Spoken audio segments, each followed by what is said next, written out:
समय तक बिस्तर में पड़े हुए थे। പക്ഷെ ഒരിക്കലും നിരാശ അദ്ദേഹത്തിന്റെ മുഖത്ത് കാണാനിടയാക്കിയിട്ടില്ല. എപ്പോഴും പ്രത്യാശയോടെ താൻ ജീവിച്ച്.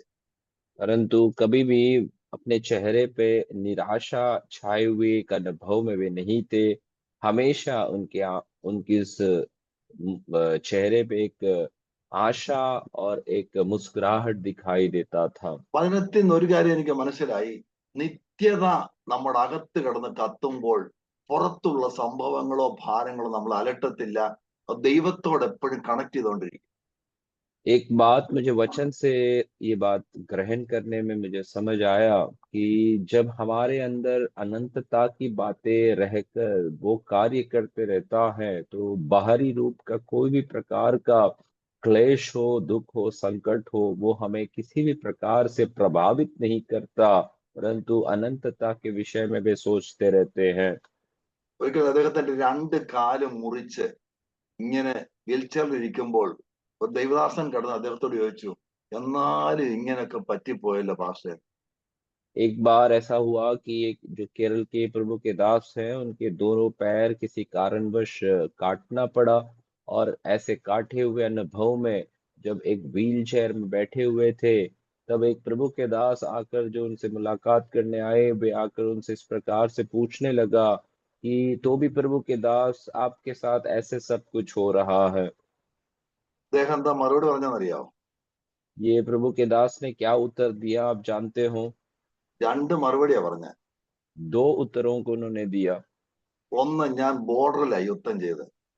एक उन्होंने कहा कि मैं सीमा पार आमीन में युद्ध के क्षेत्र में खड़ा रहता हूँ। ബോർഡറിൽ യുദ്ധം ചെയ്യുമ്പോൾ കൈയും കാലും ഒക്കെ പോകാനിരിക്കും. हो सकता है कि सीमा में जब मैं युद्ध के क्षेत्र में रहूंगा तो कई बार मेरे शरीर के कई अवयवों को मुझे नष्ट करना पड़े, അവിടെ ഞാൻ കർത്താവിന്റെ അടുക്ക ചെല്ലുമ്പോൾ എന്റെ രണ്ട് കാലുമായിട്ടായിരിക്കും കർത്താവിന്റെ അടുക്ക ചെല്ലുന്നത്. परंतु मैं जब परमेश्वर की उपस्थिति में पहुंचूंगा तो मैं अपने दोनों पैरों के साथ में प्रभु के पास जाऊंगा। ഒരു ദൈവത്തിനെ മുന്നോട്ട് നയിക്കുന്നത് നിത്യതയിൽ ദൈവത്തെ കാണാമെന്നുള്ള പ്രത്യാശ. അതില്ലെങ്കിൽ നമ്മുടെ ക്രിസ്തീയ ജീവിതം വട്ടപൂജ്യ. एक मसीही को प्रभु की उपस्थिति में ले चलने वाला या आगे बढ़ाने वाला वो एक ही एक कारण है, वो है कि वे अपनी अनंतता को अपने जीवन में देख पाएंगे, नहीं तो उसका मसीही जीवन शून्य अवस्था में चलता है। നമ്മുടെ വേദപുസ്തകത്തിൽ ഒത്തിരി ഒത്തിരി ഈ ദൈവത്തിന്റെ പേരുകൾ കേൾക്കാറുണ്ട്. കേൾക്കുമ്പോൾ നമുക്ക് വലിയ സന്തോഷമാണ്. യഹോവ हाँ, റോഹി, യഹോവ റാഫ, യഹോവ സിഡിക്കിനു, യഹോവ ശാലോം, യഹോവ ശമ്മ. പക്ഷെ വേറൊരു യഹോവ പേരുണ്ട്, അത് നമുക്ക് ആർക്കും അറിയത്തില്ല. हम कई बार वचन पढ़ते हैं तो हमें परमेश्वर के बारे में या यहोवा के बारे में कई नामों को हम देख पाते हैं कि यहोवा राफा, यहोवा शालोम, यहोवा सिदकिनो, ऐसे कई ऐसे नाम वचन में हम पाते हैं। लेकिन इन सब के बावजूद ऐसा एक नाम परमेश्वर का है जो कोई भी नहीं जान पाता, റയർലി ആൾക്കാർ പറയത്തുള്ളൂ. और बहुत कम लोग उस नाम के बारे में बताते भी हैं। അതാണ് യഹോവ മക്ക. वह है यहोवा माका। നിങ്ങൾ ആരും കേട്ടോന്ന് എനിക്ക് തോന്നുന്നില്ല. आप में से कोई सुना है क्या? मैं भी नहीं जानता। ഞാൻ വചനത്തിൽ തെളിവ് തരാം. വായിക്കാം നമുക്ക്. യെഹെസ്കേൽ പ്രവചനം അതിന്റെ 7-ാം അധ്യായം 9-ാം വാക്യം. യെഹെസ്കേൽ मैं ചാപ്റ്റർ आप 7 verse 9. मैं आपको वचन से निकाल कर दिखाता हूँ। एहेजकेल नबी की पुस्तक 7 अध्याय उसके 9 वचन को आप पढ़े। 7-9. मेरी दया എന്റെ കണ്ണ് दृष्टि तुझ पर। ആദരിക്കാതെയും ഞാൻ കരുണ കാണിക്കാതെയും നിന്റെ നടപ്പിന് തക്കവണ്ണം ഞാൻ നിന്നോട് പകരം ചെയ്യും. നിന്റെ മ്ലേച്ഛതകൾ നിന്റെ നടുവിൽ വെളിപ്പെട്ടു വരും. യഹോവയായ ഞാനാകുന്നു ദണ്ഡിപ്പിക്കുന്നത് എന്ന് നിങ്ങൾ അറിയും. കണ്ടോ? ദണ്ഡിപ്പിക്കുന്ന യഹോവ.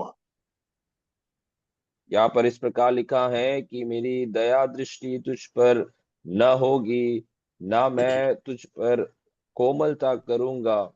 मैं तेरी चाल चलन का फल तुझे भुगताऊंगा और तेरे घिनौने पाप तुझ में बने रहेंगे। मैं तुम तब तुम जान लोगे कि मैं यहोवा दंड देने वाला हूँ। ആ ദണ്ഡ് ദേനെ വാല യഹോവ. दंड देने वाला यहोवा। നമുക്ക് നമ്മുടെ പപ്പയ തുണിയൊക്കെ വാങ്ങിച്ചു തരുന്നേ, ചോക്ലേറ്റ് വാങ്ങിച്ചു തരും, ഇടയ്ക്ക് തല്ലും തരും. कई बार पिताओं के विषय में ये बोला जाता है कि मेरे पिता जो हैं मुझे सारे कपड़े, मुझे मिठाइयाँ सब खरीद के देखते हैं, लेकिन बीच-बीच में दंड भी देते हैं। ഇതിനകത്തൊരു എനിക്ക് തോന്നുന്നു മിക്കവാറും സീനിയർ സിറ്റിസൺ ഒക്കെ നാട്ടിൽ അപ്പന്റെ ശരിക്ക് തല്ല് വാങ്ങിക്കൂട്ടിയ ടീമുകളാ. और यहाँ पर बैठे हुए जो भी बुजुर्ग लोग हैं, वे लोग अपने केरल या अपने गाँव में अपने अपने जो पिताओं के हाथ से अच्छे से मार खाए हुए ऐसे लोग बैठे हुए हैं। അത് തല്ലല്ല. और वो जो है, लोग जो कहते हैं कि मैं मार खा रहा हूँ, അപ്പൊ वो നമ്മൾ सच പറയാ में। എന്റെ തല്ലുന്ന അപ്പൻ ചോക്ലേറ്റ് വാങ്ങിച്ചു തരും, ഐസ്ക്രീം. തല്ലുന്ന അപ്പൻ ആരെങ്കിലും പറയാറുണ്ടോ? और आप में से कोई ऐसे कहते हैं क्या कि मुझे मारने वाला मेरा पिता, मुझे चॉकलेट देने वाला पिता, ऐसे सब आप बोलते हैं क्या? അതാ തിരുവനത്തിൽ ദൈവം സ്നേഹിക്കുന്നു, പുത്രനെ തന്നു, അങ്ങ് ഭയങ്കര പ്രസംഗ, സ്വന്തം പുത്രനെ ആദരിയാ തന്ന് എല്ലാം തരാതിരിക്കുക, കേൾക്കുമ്പോ ഒക്കെ ഭയങ്കര ഗ്ലോറിയാ. പക്ഷെ ഒരു കാര്യം, ഇടയ്ക്കിടയ്ക്ക് തല്ലുന്ന ദൈവമുണ്ട്. और प्रभु का वचन में भी ये बात को बोलता है कि परमेश्वर प्रेम करने वाला परमेश्वर है, और परमेश्वर अपने पुत्र को भी ना रख छोड़ा, हमारे लिए सब कुछ दे दिया। इतना सब कहने के बाद ये भी बताता है कि हमारा परमेश्वर जो है बीच-बीच में दंड देने वाला परमेश्वर भी है। അപ്പൊ തല്ലുമ്പോൾ ആ ഹൃദയത്തിന്റെ ആ വികാരം നമ്മൾ മനസ്സിലാക്കണേ. തല്ലുന്നത് മനസ്സോടെയല്ല, ഹൃദയത്തിന് ആഗ്രഹമുണ്ട്, സ്നേഹത്തോടെ തല്ലുക, ലൈനിൽ കൊണ്ടുവരിക. और जब दंड देते हैं तो अपना प्रभु का हम अपने परमेश्वर के हृदय की जो विचार है उसी को भी हमें समझना ज़रूरी है कि हमें यूँ ही वो नहीं मारता, परंतु हमें सही मार्ग पर ले आने के लिए वो हमें बीच-बीच में दंड देता है। നമ്മളൊക്കെ പല തല്ലുകൾ കൊണ്ടു, വീട്ടിലെ तल्ले, स्कूलिലെ तल्ले. और आप में से कई लोग कई मार को खाए होंगे कि एक तो आप अपने घर में मार खाते थे और उसके बाद आप अपने स्कूल में जाते थे, वहाँ पर भी आप मार खाए होंगे। എന്റെ അപ്പൻ ഒരു തല്ലുകാരനാണ് എന്ന് പറഞ്ഞ സ്കൂൾ ടീച്ചർ ആയിരുന്നു, ശരിക്ക് तल्लिട്ടുണ്ട്. और पासवान के जो पिताजी हैं, वे एक स्कूल अध्यापक थे, तो उसके कारण से उन्हें अच्छे से मार पड़ा है।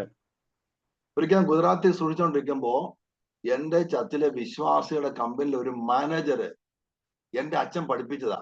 അപ്പൊ ഞങ്ങളുടെ പാസ്റ്റർ ഇന്ന ആളുടെ മോനെന്ന് പറഞ്ഞ എന്നെ കാണാൻ എന്നോട് പറയാ, ആ പാസ്റ്ററിന്റെ അപ്പനാണ് എന്നെ നേർവഴിക്ക് നയിച്ചത്. തല്ലുപൊളിയായിരുന്നു കൊണ്ട്. നമ്മളൊക്കെ और ഇങ്ങനൊക്കെ ജീവിക്കുന്നത് ഇടയ്ക്കിടയ്ക്ക് തമ്പുരാൻ തല്ലുന്നത് കൊണ്ടാ. ആ തല്ലുന്നതിനാണ് നമുക്ക് കർത്താവിന് സ്വോത്രം ചെയ്യാം.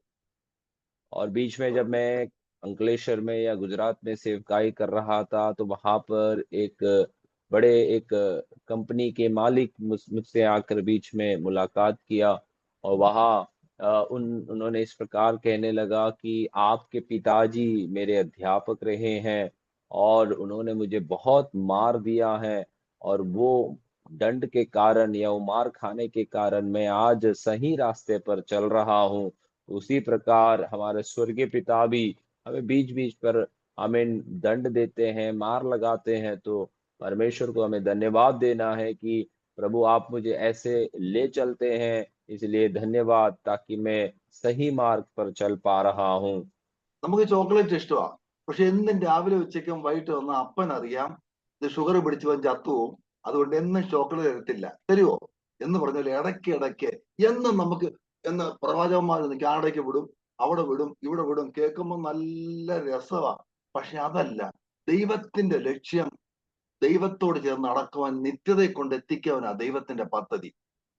और आप में से हर एक को शायद चॉकलेट है जो पसंद आता होगा, लेकिन आज आप रोज़ आप यदि सुबह, दोपहर, शाम ये खाते रहेंगे, तो आपका शरीर में उसका जो तकलीफ़ें हैं, उसका जो बीमारियाँ हैं, वो आपको हो जाएगी। तो पिता जानता है कि आप रोज़ ये चॉकलेट खाना अच्छा नहीं है, तो आपको वो मना कर देते हैं। उसी प्रकार आमीन, हमारे भी जीवन में हमारे स्वर्गीय पिता हमसे व्यवहार करता है। हमारे बीच में भविष्यवक्ताएँ आकर कहेंगे कि आप यहाँ जाएँगे, वहाँ चले जाएँगे, और वो सब सुनना हमें बहुत अच्छा लगता है। लेकिन पिता का आग्रह हमसे हमेशा ये रहता है कि हम उसकी उस सही मार्ग पर हम चलते रहें और उसके करीब हम बने रहें। എന്റെ ഫാദർ ഇടയ്ക്ക് പറയും, നിന്നെ ഞാൻ ഇപ്പം തല്ലുന്നത് നാളെ നാട്ടുകാർ നിന്നെ തല്ലാതിരിക്കാനാ. प्रभु के दास के पिताजी इस प्रकार उनसे हमेशा कहते थे कि मैं आज तुझे इसलिए मार लगा रहा हूं ताकि कल दुनिया के लोग तुझे मारे ना। ഇപ്പോഴത്തെ പിള്ളേർ തല്ലാൻ പറ്റത്തില്ല, തല്ലിയ വിവരം അറിയും. आज के जमाने में बच्चों को हम मार नहीं पाते हैं, कारण मारते हैं तो फिर उसका खामियाजा हमें भुगतना होगा। ഇവിടെ തല്ല് കൊള്ളാത്തവര് എത്ര പേരുണ്ട് എനിക്കറിയാം. തീർച്ചയായിട്ടും 95% പ്രായമുള്ളവർ തല്ല് കൊണ്ട് കാണും ഇഷ്ടം പോലെ. പെൺപിള്ളാരും ആൺപിള്ളാരും ഇപ്പം ചോദിക്കും, തിരിഞ്ഞു ചോദിക്കും, why did you beat me? Answer പറയണം. आज यहाँ पर बैठे हुए मैं जानता हूँ 99% चाहे वो बहन हो या भाई हो मार खाए होंगे, लेकिन आज के जमाने में हम बच्चों को मारेंगे, चाहे वो लड़की हो या लड़का हो, वो उलट सवाल पूछते हैं कि आपने मुझे क्यों मारा है, और उसका उत्तर देना भी आवश्यक होता है। നമ്മുടെ വിഷയം തല്ലുന്ന ദൈവം, ദണ്ഡിപ്പിക്കുന്ന യഹോവ. അത് ഹിന്ദിയിൽ എങ്ങനെ? ദണ്ഡ് दंड ദേനെ വാല देने वाला പ്രഭു. प्रभु। हमारा ദണ്ഡിപ്പിക്കുന്ന विषय है ദൈവം. हमारा विषय है कि हमें मारने वाला या दंड देने वाला परमेश्वर। ഒരിക്കല് ഇയ്യോബിന്റെ ഒരു സ്നേഹിതൻ തന്നോട് ചോദിച്ചു, ഇങ്ങനെ ഇങ്ങനെ വായിക്കുന്ന ഒന്ന് വായിച്ചാട്ടെ, 5:17-18. ഇയ്യോബ് 5:17-18 പെട്ടെന്ന് വായിച്ചാട്ടെ. अय्यूब 5 अध्याय उसका 17-18 आयतों को हम पढ़े।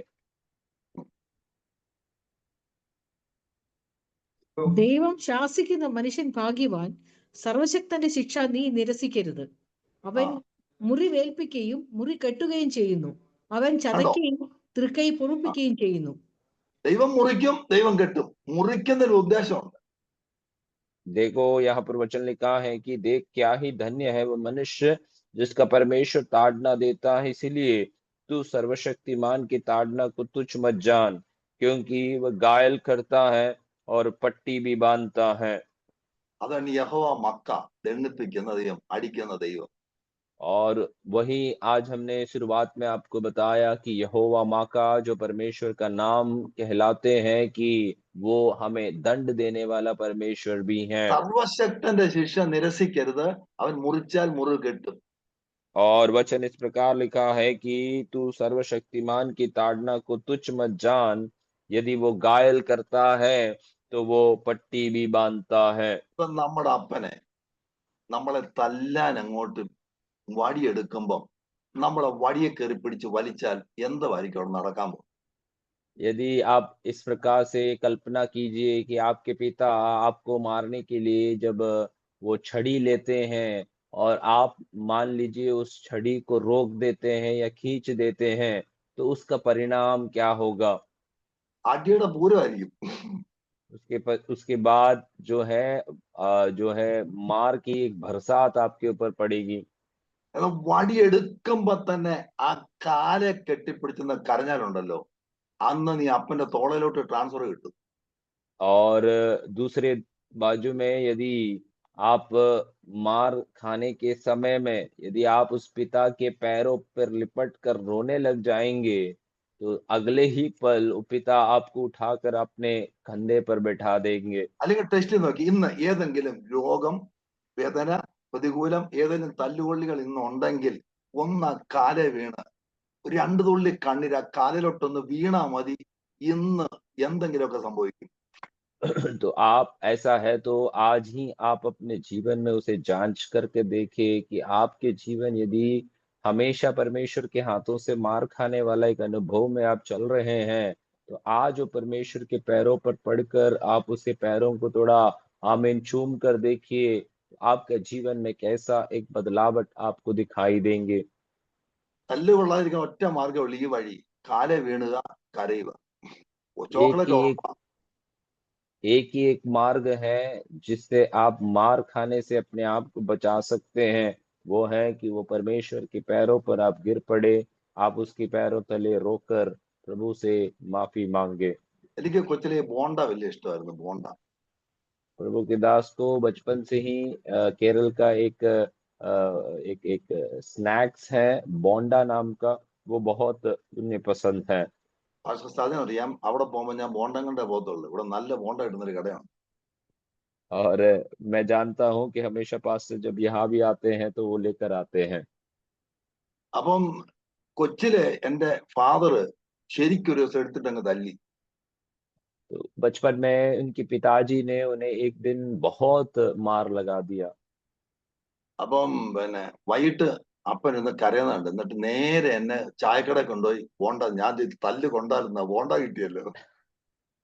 रात के शाम के समय में पिता को मैं देखा तो वे आंसू बहा कर बैठे हुए थे, और बाद में मुझे सीधा ले गए चाय वाली दुकान में जहां पर ये चीज मिलती हैं, और मुझे वो लेकर दिए। तो मैं मन ही मन इस प्रकार सोचने लगा, मार खाया तो क्या हुआ, खाने के लिए तो मिला मुझे। ഞാൻ എന്റെ അപ്പനെ സ്വർഗത്തിൽ എപ്പോഴും കമ്പയർ ചെയ്യുമ്പോ രണ്ടപ്പന്മാർക്ക് ഒരു ഗുണമുണ്ട് എന്നറിയോ? അപ്പന് മക്കളോട് കരുണ തോന്നുന്നത് പോലെ യഹോവയ്ക്ക് തന്റെ ഭക്തന്മാരുടെ കരുണ തോന്നും. അല്ലെങ്കിൽ അത് അനുഭവിക്കുന്നവരോട് ഞാൻ കർത്താവിന് സ്തോത്രം ചെയ്യും. मैं अपने पिता को और स्वर्गीय पिता को जब तुलना करता हूँ तो एक बात मैं अच्छे से समझ पा रहा हूँ कि जैसे वचन इस प्रकार से बताते हैं, जैसे एक पिता अपने बालकों के ऊपर दया करता है, वैसे अपना स्वर्ग का परमेश्वर भी अपने डरवयों के ऊपर दया और करुणा दिखाता है। ഒരു ദൈവത്തിന്റെ ജീവിതത്തിൽ ഏറ്റവും വിലപ്പെട്ടതാണ് ദൈവത്തിന്റെ മഹനീയ സാന്നിധ്യം അനുഭവിക്കുക എന്നുള്ളത്. The एक presence of पर God. एक परमेश्वर के भक्त के जीवन का सबसे कीमती और सबसे महत्वपूर्ण बात यह है कि वो परमेश्वर की उपस्थिति को अपने जीवन में अनुभव करे। നമ്മളറിയാം, പണ്ട് കാലത്തൊക്കെ ചാണകം ഒഴികെ തറ, റാന്തവിളക്ക്, തഴപ്പായി അവിടെ നിന്നുകൊണ്ടാ ദൈവമക്കൾ ദൈവ സാന്നിധ്യം അനുഭവിച്ചത്. आप ये बात को जानते हैं कि पुराने समयों में पुराने जो भक्त लोग थे, प्रभु के आमीन बच्चे जो रहते थे, वे आमीन लालटेन को लेकर और ऐसे परिस्थितियों में वे अपने जीवन जीते थे, और ऐसे अनुभव में वो चलते थे। ഒരിക്കലൊരു ഈ നമ്മുടെ ഈ യോഹന്നാൻ സുവിശേഷം 15-ാം അധ്യായത്തിലെ ഞാൻ സാക്ഷാൽ മുന്തിരിവള്ളിയും എന്റെ പിതാവ് തോട്ടക്കാരനുമാകുന്നു, അതിനിടയ്ക്ക് കേൾക്കേണ്ട ഒരു കാര്യമുണ്ട്. ഞാൻ മുന്തിരിവള്ളി, എന്റെ പിതാവ് തോട്ടക്കാരൻ. അപ്പൊ നോക്കിയ 3 കാര്യങ്ങളുണ്ട്. ഒന്ന്, മുന്തിരിവള്ളിയാകുന്ന യേശു ഉടമസ്ഥൻ എപ്പോഴും അകത്തൂടെ ഇങ്ങനെ നടക്കുക തോട്ടത്തിനകത്തൂടെ. ഇടയ്ക്കിടയ്ക്ക് ഓരോ മുന്തിരിവള്ളിയുടെ മുഖത്ത് ഈ തോട്ടക്കാരന്റെ കണ്ണിയല്ലും. ഇടയ്ക്കിടയ്ക്ക് ചിലതിന്റെ അടുക്കാൻ നിൽക്കും. അപ്പൊ ഈ വള്ളികളൊക്കെ താഴോട്ട് പോകുമ്പോ കത്രി വെച്ച് കട്ട് ചെയ്യും. കട്ടിയിട്ട് പടത്തി വിട്ട് കൈ കഴുകി കുട്ടപ്പനാക്കി ടിപ്ടോപ്പാക്കി നിർത്തുമ്പോ ഞാൻ ചോദിക്കുക, ഈ കട്ട് ചെയ്യുമ്പോൾ വേദന എടുക്കത്തില്ല? ഉടനെ ഈ മുന്തിരിവള്ളി എന്താ പറയുന്നറിയോ? ഈ കൊമ്പുകള് ഇച്ചിരി വേദനിച്ചാൽ എന്നാ, ഉടമസ്ഥനെ അടുത്ത് കാണാവല്ലോ. ജീവിതത്തിന്റെ പ്രതിസന്ധികളിൽ, ദുഃഖങ്ങളിൽ, തലമുറയ്ക്ക് വേദന തട്ടുമ്പോൾ, രോഗം വരുമ്പോൾ ഒന്നുറപ്പാ, ആർക്കും കിട്ടാത്തൊരു സാന്നിധ്യം നീ അനുഭവിക്കുന്നു. परमेश्वर के वचन में हम ये बात को देखते हैं कि वचन इस प्रकार से कह रहा है कि मैं सच्ची दाखलता हूँ और तुम ढालिया हो। तो प्रभु का वचन में हम पढ़ते हैं कि उस डाली या उस बगीचे में आमीन उसका जो स्वामी है वो बार बार अपने उस बगीचे को देखने के लिए और उसमें फेरे लगाने के लिए जब आते हैं तो वहाँ एक एक दाखलता को वो देखते देखते जाते हैं। और आमीन इस प्रकार से हम ये अनुमान करते हैं कि एक एक डालियों में एक एक दाखलताओं से जब होकर जाते हैं तो यदि उसमें से कोई भी एक डाली जमीन तले लटके हुए अवस्था में पड़े हैं तो स्वामी जो है उसे उठाकर छांटते हैं, काटते हैं और उसे अच्छे से फैला देते हैं ताकि वो और फलवंत अवस्था में आ जाए। तो कई बार हम ये बात को समझ सकते हैं कि जब भी काटे और छांटे जाने वाले अनुभव आएंगे तो दर्द तो होगा, लेकिन दाखलता से आप पूछे तो दाखलता इस प्रकार से बताते हैं कि क्या हुआ, दर्द हुआ तो भी मुझे उस स्वामी को करीब से देखने का, जानने का एक अवसर मुझे मिला, वही मेरा जीवन का धन्य बात है। 46 സങ്കീർത്തനത്തിലെ ദൈവ സങ്കേതവും ബലവും കഷ്ടങ്ങളിൽ ഏറ്റവും അടുത്ത തുണ. കേൾക്കുമ്പോ തന്നെ സുഖം അല്ലയോ? भजन संहिता 46 में ये बात को हम पढ़ते हैं कि मेरा परमेश्वर जो है वे अति सहज से मिलने वाला और संकट के समय अति सहज से मिलने वाले मेरी सहायता है। तो वो सुनते ही हमें कितनी खुशी होती है कि वो परमेश्वर संकट में हमारा करीब रहने वाला परमेश्वर है। ഞാൻ ഈ സ്കൂളിലെ പിള്ളേരുടെ എക്സാം ഉണ്ട്. പിള്ളേർ ചോദിക്കുമ്പം മക്കളെ എങ്ങനെ ഉണ്ടായിരുന്നു എക്സാം? പാസങ്ങൾ എല്ലാം സഹിക്കാം. എക്സാം കഴിഞ്ഞ് വീട്ടിൽ ചെല്ലുമ്പം മമ്മിയുടെ വേറൊരു എക്സാം ഉണ്ട്, അതാ സഹിക്കാൻ വയ്യാത്ത. मैं कई बार बच्चों को अपने उनकी परीक्षा के बाद मैं उनसे पूछता हूँ, बच्चे तुम्हारी परीक्षा किस प्रकार का रहा? तो बच्चे इस प्रकार से बोलते हैं कि पास्टर अंकल जो सब कुछ हम सह पाते हैं, लेकिन इस परीक्षा के बाद घर में जाते ही मम्मी का एक दूसरा और एक परीक्षा होती है, वो कभी सहन नहीं कर पाता। വീട്ടിൽ ചെല്ലുമ്പോൾ വെള്ളം കുടിക്കാൻ വെള്ളം പോലും തരത്തില്ല. ചൂരമോടും കൊണ്ട് എന്നിട്ട് പറയാ ഇതെന്താ എഴുതി ഇതെഴുതി, ഒരെണ്ണം എഴുതിയില്ലെങ്കിൽ അതൊക്കെ കയറി പിടിക്കും. घर पर जाकर पानी भी पीने की अवसर नहीं देता है। एक लकड़ी लेकर, छड़ी लेकर खड़े रहते हैं कि कौन-कौन सा उत्तर लिखा है, कौन सा नहीं लिखा और मान लीजिए एक उसमें से लिखा भी नहीं, तो उसी पर चालू हो जाते हैं वे। ഒരു ക്വസ്റ്റ്യൻ എഴുതിയില്ലെങ്കിൽ എന്നറിയാവോ, 48 മാർക്ക് മേടിച്ചാൽ ഈ അമ്മയുടെ ആഗ്രഹം എന്റെ കൊച്ചു 50 മേടിക്കണോ, അത് തെറ്റാണോ? അങ്ങനെയെങ്കിൽ നമ്മുടെ അപ്പന്റെ ഗുണമുണ്ട്.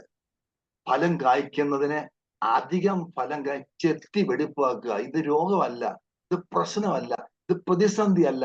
നമ്മളെ നന്നാക്കി എടുക്കുക, ദൈവത്തിന് വേണ്ടി ഫലം കായ്ക്ക് നിൽക്കുവാൻ. അതുകൊണ്ട് കർത്താവിന് സ്തോത്രം ചെയ്യണം. പക്ഷെ ഒരു കാര്യം, അവിടെ വിട്ടുപിരിയാതെ ആ സാന്നിധ്യം കൊടുക്കണം. और हमें बात को समझना ज़रूरी है कि वो माता एक प्रश्न के लिए ना लिखने के कारण वो बच्चे का पीछे इसलिए पड़ता है, ताकि उस 50 में 48 अंक उसे मिले। तो माता की आग्रह हमेशा ये रहता है कि वे पूरा 50 की 50 आमीन वो बच्चा ले आए।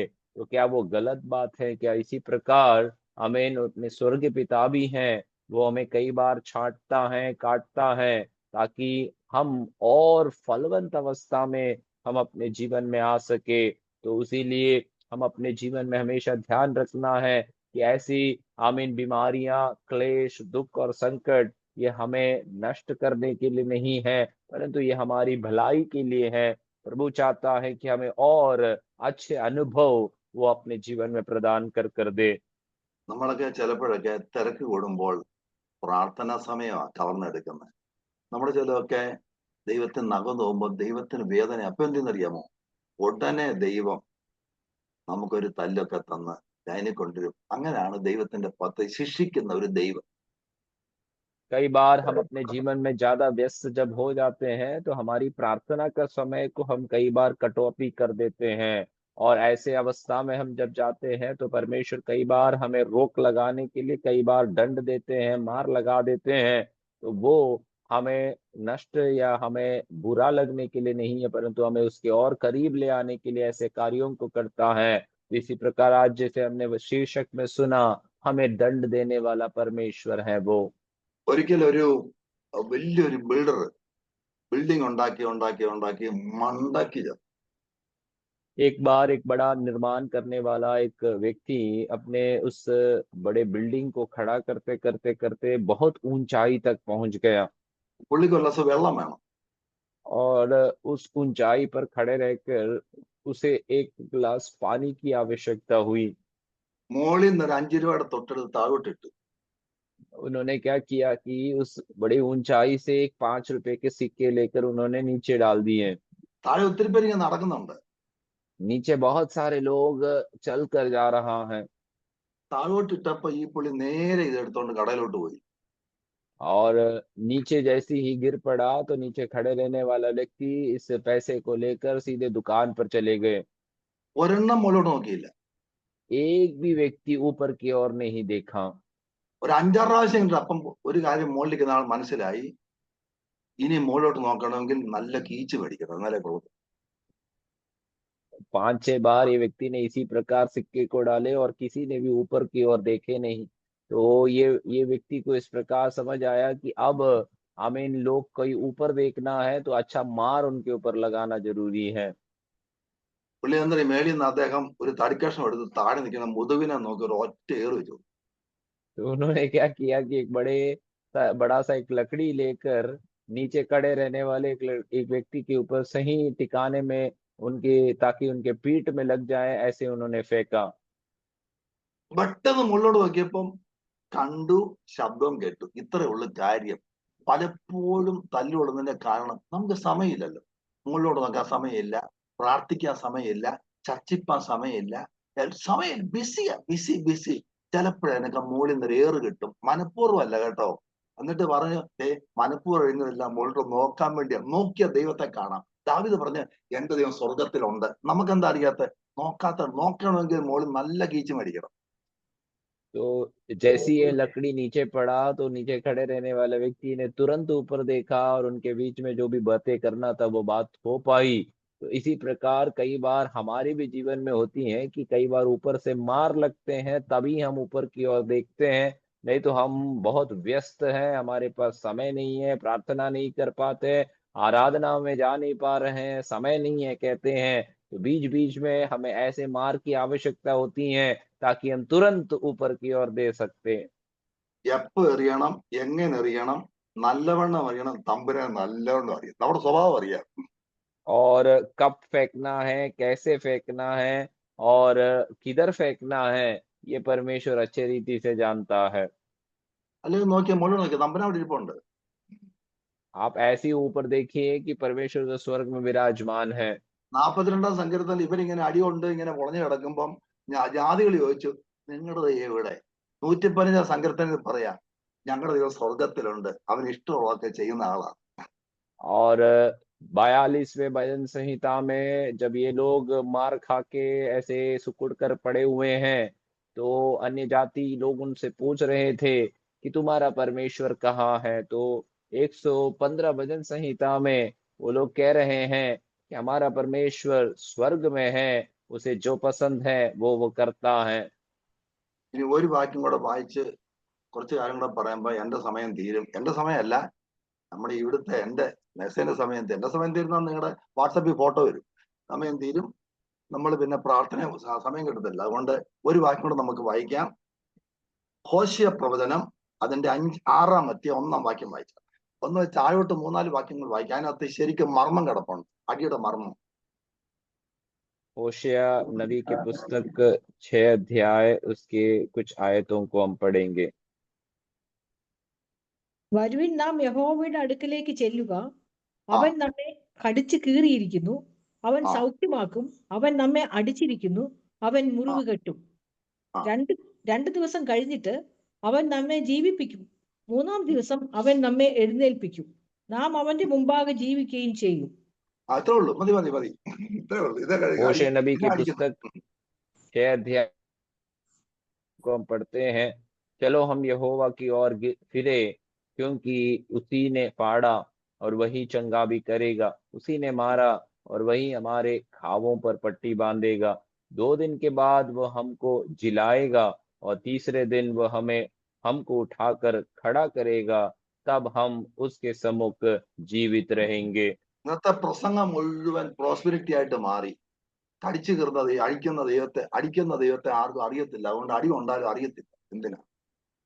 आजकल का जो जो संदेश है, प्रचार है, वो सब आर्थिक रीति से किस प्रकार से हम बढ़ सकते हैं या कैसे हमारे जीवन में उन्नति होती है, ऐसे एक क्षेत्र में चले गए हैं। इसलिए आज मार देने वाला परमेश्वर, दंड देने वाला परमेश्वर के बारे में कोई जानता नहीं है, या दंड देते भी हैं तो, या दंड पाते भी हैं तो वे लोग स्वर्ग की ओर देखते नहीं हैं।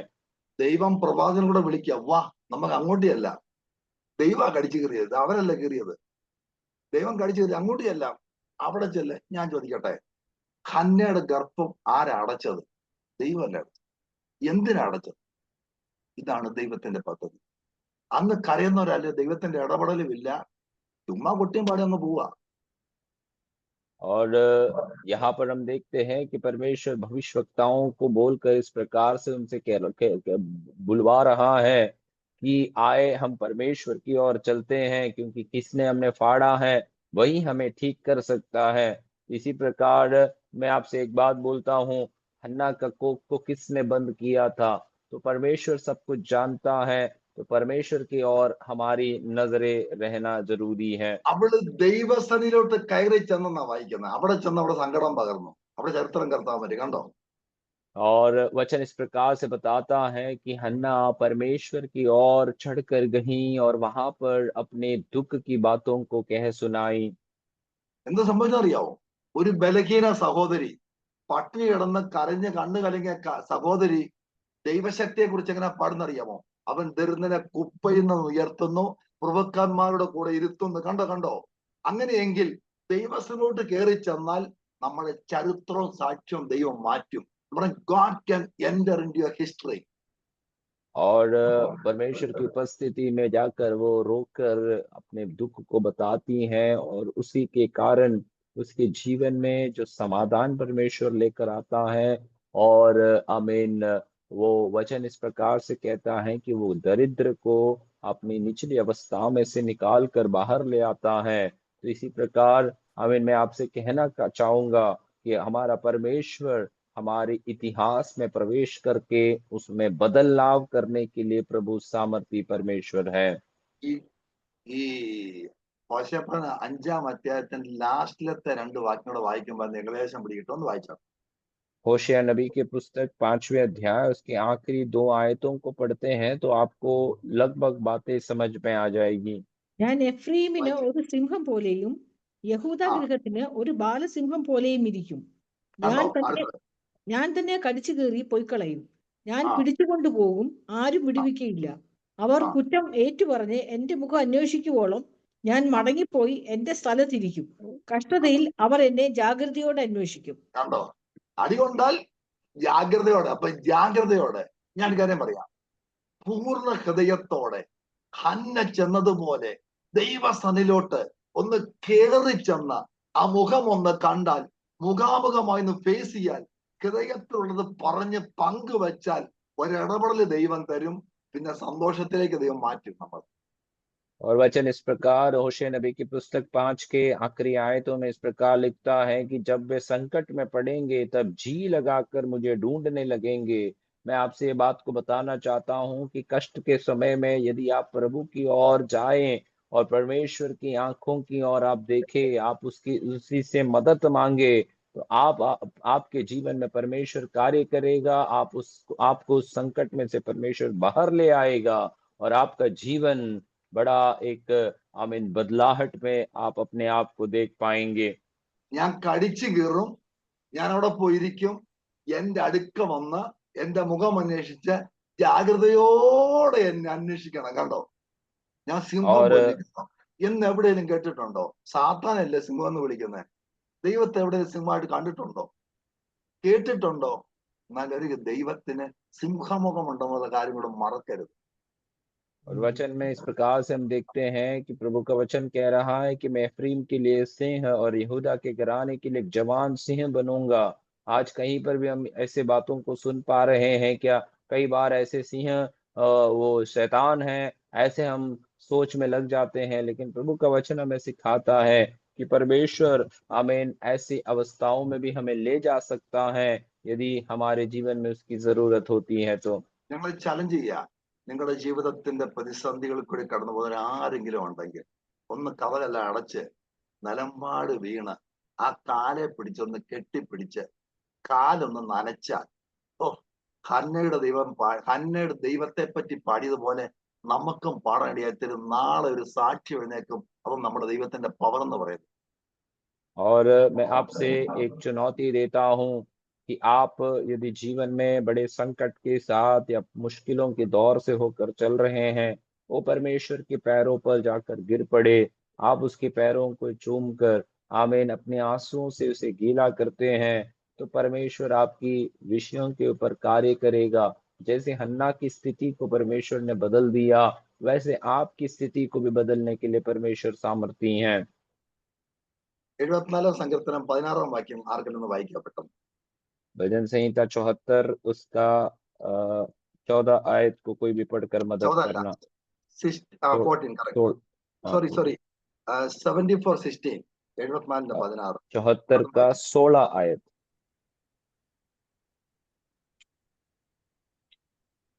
26-ന്റെയാണ്. 74-16. നിങ്ങളുടെ ബൈബിളിൽ ഇല്ലയോ വാക്യം? പകൽ നിനക്കുള്ളത്, രാവും നിനക്കുള്ളത്. മതി. വെളിച്ചത്തെയും പകലും രാത്രി നിമിത്തം എന്ന് പറഞ്ഞാൽ സന്തോഷത്തിന്റെ പകൽക്കാലവും ദുഃഖത്തിന്റെ രാത്രിയും ദൈവം തരുന്നതാണ് അതിന്റെ അർത്ഥം. It's all come from the lord. കണ്ടോ, നമുക്ക് പകലൊക്കെ രാത്രിയുണ്ട്, അന്ന് അടിയുണ്ടെന്നർത്ഥം, വേദനയുണ്ട്, കഷ്ടമുണ്ട്, ഇടുക്കമുണ്ട്, ഞെരുക്കമുണ്ട്. वचन इस प्रकार से लिखता है, दिन तेरा है, रात भी तेरी है। उसका अर्थ इतना है कि दिन में यदि सुख या आनंद का समय है, तो रात में रोने की भी अवस्थाएं हमारे जीवन में आती हैं या दंड की भी अवस्थाएं हमारे जीवन में आ सकती हैं।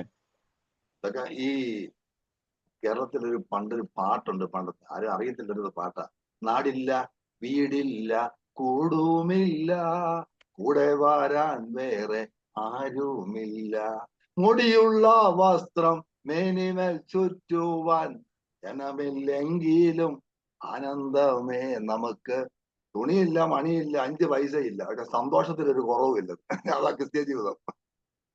पुराने केरल में एक गीत इस प्रकार से गाया करते थे कि ना हमारे पास घर है, ना हमारे पास जमीन है, ना हमारे शरीर में अच्छे वस्त्रों को पहनने के लिए है, परंतु एक हमारे अंदर एक बड़ी आशा है कि हमारे लिए एक जगह है जहां पर परमेश्वर में बुलाता है। यही हमारी भी गवाही रहना जरूरी है। ഈ സഭാപ്രശ്നയുടെ പുസ്തകം 7-ാം അധ്യായം ഒന്ന് എടുക്കാം ആർക്കെങ്കിലും. सबोपदेशक का पुस्तक 14-ാം വാക്യം.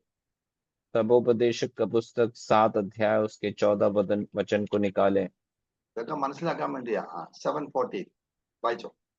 സുഖകാലത്ത് സുഖമായിരിക്കുക, അനർത്ഥകാലത്തോ ചിന്തിച്ചു കൊള്ളുക. ആ മനുഷ്യൻ കണ്ടോ, ശേഷം വരുവാനുള്ളതൊന്നും ആരാഞ്ഞറിയാതിരിക്കേണ്ടതിന് ദൈവം രണ്ടിനെയും ഉണ്ടാക്കിയിരിക്കുന്നു. കണ്ടോ, രണ്ടും എവിടുന്ന് വരുന്ന? ദൈവത്തിന്റെ വായിന്ന സഹജം വരുന്ന. കൺട്രോൾ ദൈവത്തിന്റെ കയ്യിലാ. वचन इस प्रकार से लिखता है 7:14 में, सुख के दिन सुख मान, दुख के दिन सोच, क्योंकि परमेश्वर ने दोनों को एक ही संग रखा है, जिससे मनुष्य अपने बाद होने वाली किसी बात को न समझ सके। നമ്മള് എന്താ അതൊക്കെ പറഞ്ഞ് ഗ്ലോറി പറയുന്നവരാ. പക്ഷെ ഒരെയാണ് അടഞ്ഞ വാതിലിന് പൗലോസിനെ പോലെ ദേഹം അടിച്ചു പൊളിച്ച് കാലും കൈയും ആമത്തിലിട്ട് പൂട്ടിയിട്ടും പാടാൻ പ്രേരിട്ട് ഒരു കാര്യം അറിയാം, ഇവിടെ നിയന്ത്രിക്കുന്ന ഒരു കർത്താവുണ്ടെന്ന് ആർക്കറിയാം. और हम सब जो है बहुत सारे ऐसे धूमधाम में चलने वाले ऐसे हो सकते हैं, लेकिन पौलुस के समान हम अपने जीवन में देखना है कि अपने शरीर मसीह के कारण, सुसमाचार के कारण मार खाकर अवस्था में पड़ने के बावजूद भी वो अपने परमेश्वर को अपने जीवन में स्मरण करता रहता है। വായിച്ചെങ്ങനെ അവർ ജാഗ്രതയോടെ എന്റെ മുഖം അന്വേഷിച്ച് എന്റെ നോക്കിയിട്ട് ആ കൂട്ടായ്മയിലോട്ട് കയറി ഏറ്റു പറയുവോളം ഞാൻ അവിടെ ഇരിക്കും. എന്നിട്ട് പ്രവാചകൻ പറയാ, വരുവിൻ, നമ്മ യഹോവയുടെ കയറിച്ചില്ല, അവൻ നമ്മെ കടിച്ചു കീറി, അവൻ സൗഖ്യമാക്കും, 2 ദിവസം ഐസിയുവിൽ കിടക്കണം. और वचन में हम इस प्रकार से पढ़े हैं कि वो हमारी ओर देखता रहता है कि हमारी जीवन की अवस्थाएं कैसी बदलती हैं, और वो हमें ये बात को समझाना चाहता है कि हमारे इस सारी अवस्थाओं के पीछे का कारण क्या है, और 2 दिन वो हमारे लिए इंतजार भी करेंगे। प्रभु के दास इस प्रकार से कहेंगे कि 2 दिन हमें आईसीयू में पड़ा रहना पड़ेगा। അവൻ നമ്മെ അടിച്ചിരിക്കുന്നു, അവൻ മുറിവ് കെട്ടും, 2 ദിവസം കഴിഞ്ഞിട്ട് അവൻ ജീവിപ്പിക്കും. 2 ദിവസം കഴിഞ്ഞ് ഡിസ്ചാർജ് ആക്കി വിടും, ആള് ശരിയാക്കി. और हम वचन में 6 का 2 आयत में इस प्रकार से हमने देखा है कि उसने हमें मारा है और हमारे घावों पर पट्टी बांधेगा, 2 दिन के बाद वह हमको वहां से जिलाएगा। അങ്ങോട്ട് സ്ട്രക്ചറിലാ പോയത്, ഇങ്ങോട്ട് സന്തോഷത്തോടെ വരുന്നത്. കാശ് പോയെങ്കിൽ നാളെ ടിപ്പായത്. जाते समय स्ट्रेचर पे गया था, लेकिन यहाँ पे आने के समय बड़े आनंद के साथ और खुशी के साथ लौट कर आ रहा है। 3-ാം ദിവസം അവൻ നമ്മെ എഴുന്നേൽപ്പിക്കും. കണ്ടോ, और वचन आगे कह रहा है कि तीसरे दिन वह हमको उठाकर खड़ा करेगा। നാം അവന്റെ മുമ്പാകെ, എവിടാ? ലോകത്തില്ല, അവന്റെ മുമ്പാകെ ദൈവസന്നിധിയിൽ നമുക്കൊരു തീരുമാനം എടുക്കാം. ദൈവം മുമ്പാകെ ജീവിപ്പാൻ നമ്മെ തെരഞ്ഞെടുത്തത്. और हम वो परमेश्वर के सम्मुख में हम एक निर्णय लेंगे कि हमें प्रभु की उपस्थिति में रहने के लिए, ठहरने के लिए प्रभु ने हमें चुनकर अलग किया है। ഒരു പാട്ടുണ്ട്, ഉന്നത വിളിക്കു യോഗ്യരെ വിളിച്ചവന്റെ സന്നിധിയിൽ നിന്നു മാറിപ്പോയി അടി കിട്ടും. और एक गीत इस प्रकार से मलयालम में गाया करते हैं कि उच्च बुलाहट के लिए बुलाया हुआ लोग उसकी उपस्थिति से कभी दूर नहीं जाना है। അടി എന്ന് പറഞ്ഞാൽ യഹോവയുടെ സന്നിധിയിൽ കയറി ചെല്ലണം. അവിടെ ദൈവം ട്രീറ്റ്മെന്റ് ഒക്കെ ചെയ്ത് ശരിക്കൊക്കെ പണിഞ്ഞ് ഡിസ്ചാർജ് ആയി വീട്ടിൽ പോയിട്ട് പിന്നെ തീരുമാനം എടുക്കണം. ഇനി ഞാൻ ദൈവസന്നിധി ജീവിക്കും, ദൈവഭാഗം ജീവിക്കും, ദൈവത്തിനായി ജീവിക്കും, സമർപ്പിക്കും. ഒറ്റ ജീവിതമേ ഉള്ളൂ, അത് കർത്താവിനും കൊടുക്കും. और मार खाते हैं तो तुरंत परमेश्वर की उपस्थिति में चले जाना है। परमेश्वर के पैरों पर पड़कर हमें आंसू बहाकर हमारी गलतियों को मान लेना है, और उसके बाद परमेश्वर हमें आमीन जिलाएगा, हमें उठाकर खड़ा करेगा। लौट कर आने के पश्चात हम अपने आमीन निर्णय को लेना है कि मैं ऐसे कार्यों को भी आगे नहीं करूंगा। मैं परमेश्वर की मार्ग में अपने जीवन में चलने के लिए നമ്മൾ मैं कोशिश പൂർണ്ണമായിട്ടൊക്കെ करूंगा। ദൈവത്തിന് വിട്ടുകൊടുക്കത്തില്ലല്ലോ. और कई बार ऐसे होते हैं कि हम संपूर्ण रीति से परमेश्वर के हाथों में हम अपने आप को सौंपते नहीं हैं। നമ്മൾ കള്ളം പറയത്തില്ല, പക്ഷെ കള്ളം പാടും. कई बार हम झूठ नहीं बोलते हैं लेकिन झूठ गाते हैं। നമ്മൾ പാടും, ഞാൻ സമർപ്പിക്കുന്നു. നിപ്പും കൈവറപ്പിലൊക്കെ കണ്ട ദുബൈന്ന് ഫ്ലൈറ്റ് ഇറങ്ങുന്ന പോലെ ഇരിക്കും. ഇങ്ങനെ ഇറങ്ങി ദുബൈന്ന് ഫ്ലൈറ്റ് ഇറങ്ങും എന്ന് പറഞ്ഞാല് അങ്ങ് ഭയങ്കര ചർച്ച നിൽക്കുന്ന കണ്ട. പക്ഷെ പൂർണ്ണമായിട്ട് നമ്മൾ കൊടുക്കാൻ തയ്യാറില്ല. കൊടുത്താൽ ദൈവം കയ്യിൽ നോക്കിക്കോളും. നമ്മൾ വിശ്വാസത്തോടെ സമർപ്പിച്ചാൽ മതി. കർത്താവ് ആന്റിയതോട് കരുതിയാവും. നമ്മുടെ ബുദ്ധിക്കപ്പുറമായി, നമ്മുടെ കഴിവിനപ്പുറമായി നമ്മെ നിയന്ത്രിപ്പാൻ കഴിവുള്ള ദൈവമാണ്. കൂരിൽപ്പാതയോടെ നടത്തിയാലും തല്ലുകൊണ്ടാലും ഒരു കാര്യം ഉറപ്പാ, കർത്താവിന്റെ കൂടെ ഇരിക്കുന്ന ദിവസമുണ്ട്. ആ പ്രത്യാശ ഉള്ളവർക്കായി ഞാൻ കർത്താവിനെ സ്തുതിക്കുന്നു. എനിക്ക് thank you pastor. God bless you all. Thank you very much.